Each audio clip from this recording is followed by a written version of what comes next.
कि करप्ट होने से ज़्यादा वो बायस्ड होते हैं। जब भी उनको अपने विवेक विजडम का इस्तेमाल करना होता है तो उसका इस्तेमाल वो अपने जाति के पक्ष में करते हैं और दलितों अस्पृश्यों के खिलाफ करते हैं। Did you get my answer? Ultimately ये सिर्फ सरकार का मसला नहीं है, ये संस्कार का मसला है। जजेस जो है कोई ऊपर से ड्रॉप नहीं होते हैं, जजेस जो हैं ऊपर से ड्रॉप नहीं होते हैं। जजेस भी इसी सोसाइटी के प्रोडक्ट हैं। वाइस चांसलर कोई ऊपर से प्रोडक्ट नहीं होते, उनकी भी जाति होती है, उनका भी क्लास कैरेक्टर है, उसका भी जातीय कैरेक्टर है। ठीक, तो कोर्ट में कितने मैं तो सुप्रीम कोर्ट तक मुकदमा लड़ा हूँ, मैं तो पूरी किताब लिख सकता हूँ, जनऊ लीला और न्याय शास्त्र। जनऊ समझते हो ना? मैंने तो सुप्रीम को अभी भी 4 मुकदमे हाई कोर्ट में है।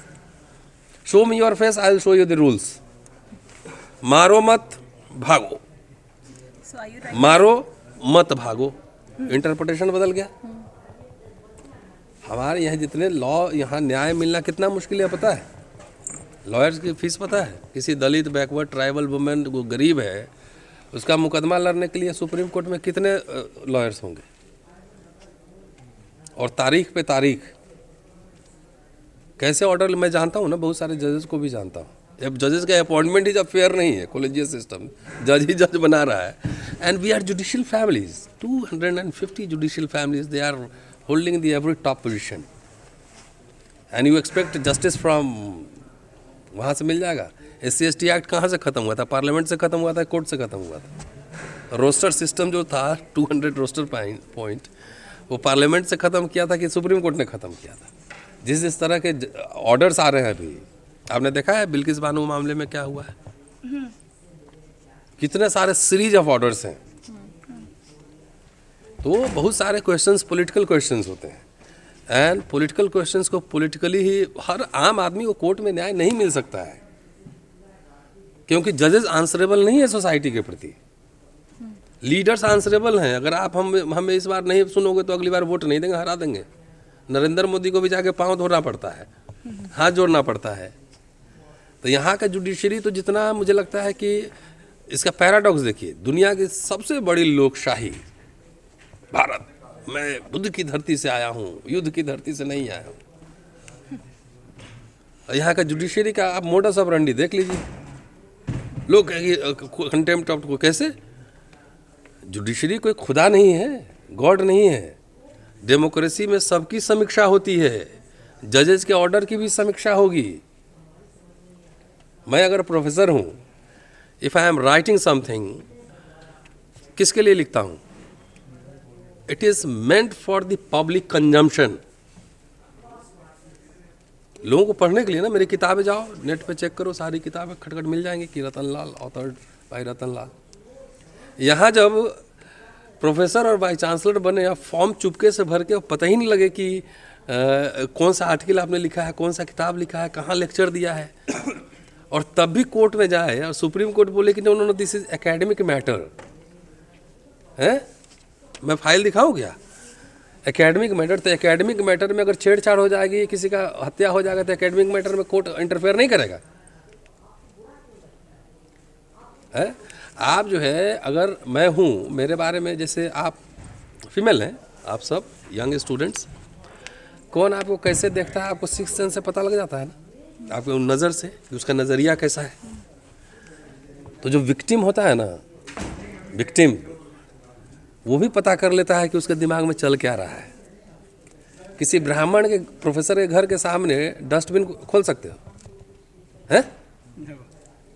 हिम्मत है? तो किसी और के सामने तो खोल सकते हो। तो ये खेल है जुडिशरी सब। जब तक लोग यहाँ मोबिलाइज डेमोक्रेसी है, जब तक रियल डेमोक्रेसी नहीं आएगा, लोग चढ़ेंगे नहीं पूरे पॉलिटिकल क्लास पे, पॉलिटिकल क्लास पे एकदम उसको अवेयर नहीं करेंगे। जैसी राज सत्ता होती है वैसा ही जुडिशरी होता है। और इसको कंप्लीट कर देता हूँ, फिर पूछ लेना, उसका खाना भी खा लेना। कांग्रेस के लीडर्स कहाँ से आए थे? कौन सी किताब पढ़े थे? हम कांग्रेस के सपोर्टर नहीं हैं, मैं अम्बेडकर ज़्यादा पढ़ता हूँ। अम्बेडकर कहाँ से पढ़ के आए थे?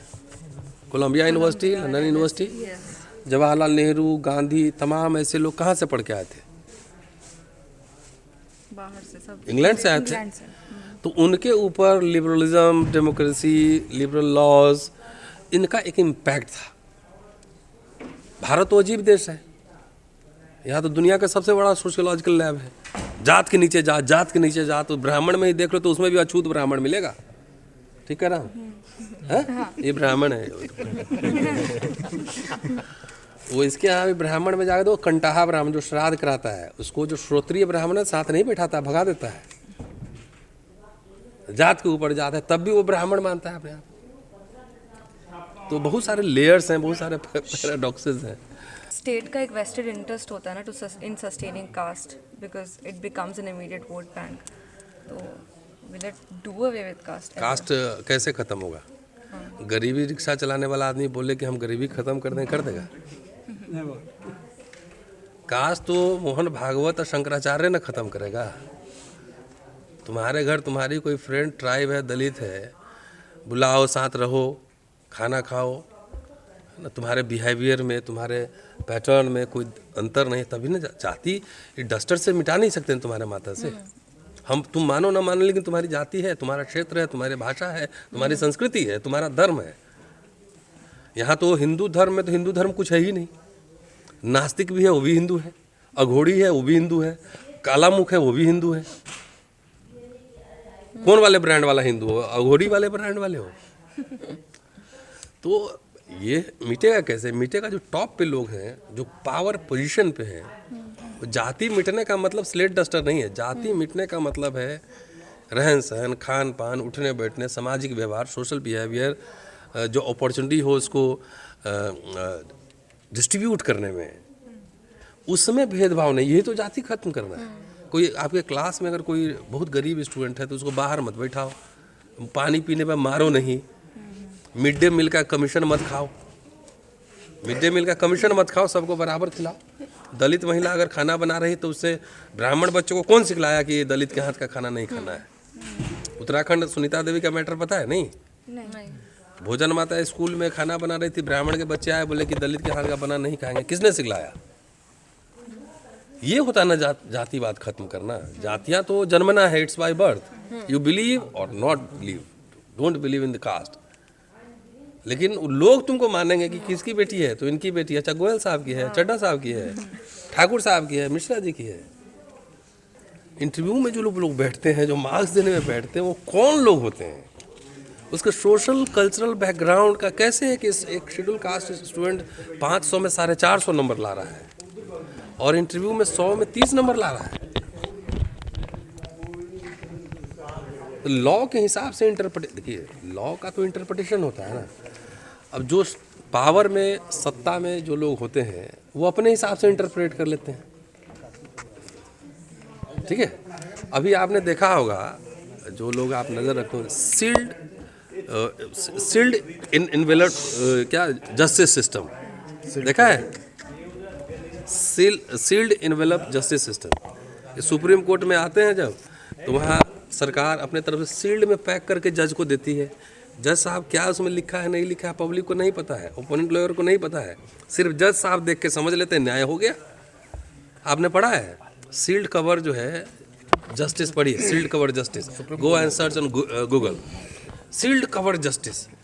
न ओपोनेंट लॉयर को पता है, ना पब्लिक को पता है। अगर सरकार जो है, मान लो कि कोई बोफोर्स केस, या मान लो उसके बाद अभी कौन सा राफेल केस, उसमें इतने सारे चार्जेस हैं। सील्ड कवर जो है, लिफाफे में सरकार रिप्लाई दे रही है, पता लगा कि उसमें जो है जज साहब का कहीं का फोटो लगा हुआ है। बोले ये जवाब है हमारा सरकार की ओर से, है? समझ गए बात? तो जज साहब देखेंगे, बोले बहुत अच्छा रिप्लाई है, जवाब है, अच्छा है, बंद कर दिया। हाँ, तो ये बात है ना, समझ गए बात?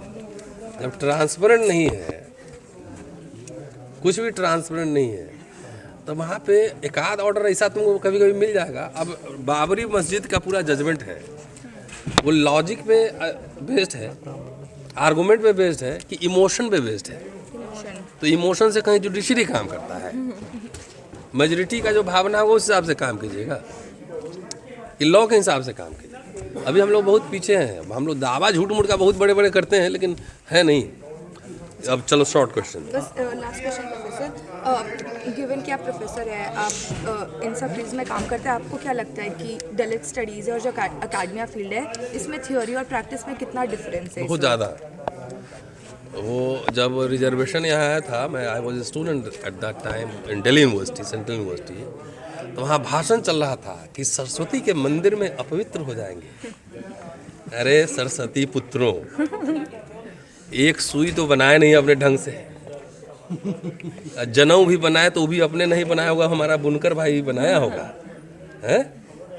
पहला स्कूल कौन खोला था भारत में लड़कियों के लिए, पता है तुम लोग को? कौन? ज्योतिबा फुले, सावित्रीबाई फुले। तुम जो है मिथक जो है पूरा कहानी बता रहे हो। दिल्ली मेरे कॉलेज में भाषण चल रहा था कि सरस्वती के मंदिर में भले शूद्र अति शूद्र आएंगे, तो मेरिट तुम अपनी दिखाओ पहले। जितने हजारों साल से कल्चरल कैपिटल लिए हुआ तुम्हारे दादाओं से और तुमसे भी लड़के जो हम प्रोड्यूस कर रहे हैं, कंपेयर कर लो। हमारे दादा से तो खेती जोतवाए थे ना, बकरी भैंसी पहलवाए थे ना, मौका दिए बराबर का। देयर इक्वलिटी जो है दो अनइक्वल्स में नहीं हो सकता है। मेरा बेटा पढ़ता है स्टीफेंस कॉलेज में, तो उससे टक्कर लेना, फेयर टक्कर करवाना। फिर ये थोड़ी कि मैं गांव से आया हूँ पाठशाला से पढ़ के बोरी पे बैठ के, और तुम मॉडर्न स्कूल से पढ़ के आ रहा करो कि इक्वल बनो। तो इक्वल है तो इक्वल अवसर दो, तब इक्वालिटी की बात करो ना। तुम इक्वल अवसर होने के बाद भी उनके चाचा मामा दादा जो है टॉप तक बैठे रहते हैं। वो कोई जात किसी का बोलता नहीं, चेहरा देके बॉडी लैंग्वेज देके पहचान लेता है, कपड़े देके पहचानेगा। इधर एंटीना रखा रहता है, इधर एंटीना से पहचान लेता है। नाम बोलोगे ये मिश्रा, वो बस हो गया खत्म। तो वहाँ पैरवी तुम्हारा 30% तो आगे पहले ऑलरेडी जा चुके हो भाई। ये कारण थोड़ी है कि यूपीएससी में बराबर नंबर ला रहा है, SC ST OBC सब बराबर नंबर ला रहा है, इंटरव्यू में तुम कम नंबर दे रहे हो। क्यों? सबसे ज़्यादा मेरिट वही जो बैठा हुआ है इंटरव्यू लेने वाला, उसी के पास है क्या? उसका इंटरव्यू मैं लूँ क्या? मैं लूँ इंटरव्यू उनका? मतलब तुम्हारे लिए गोवा का स्पेलिंग पूछ लेंगे, बेटा बताओ जरा गोवा का, तो GAO बोल के भी तुमको पास कर देगा। समझ गए? बहुत बढ़िया, बहुत बढ़िया। आगे इससे पूछ ले चेकोस्लोवाकिया का स्पेलिंग बताओ, सही भी बोल देगा तो फेल कर देगा। ये तो यहाँ का इंटरव्यू सिस्टम है।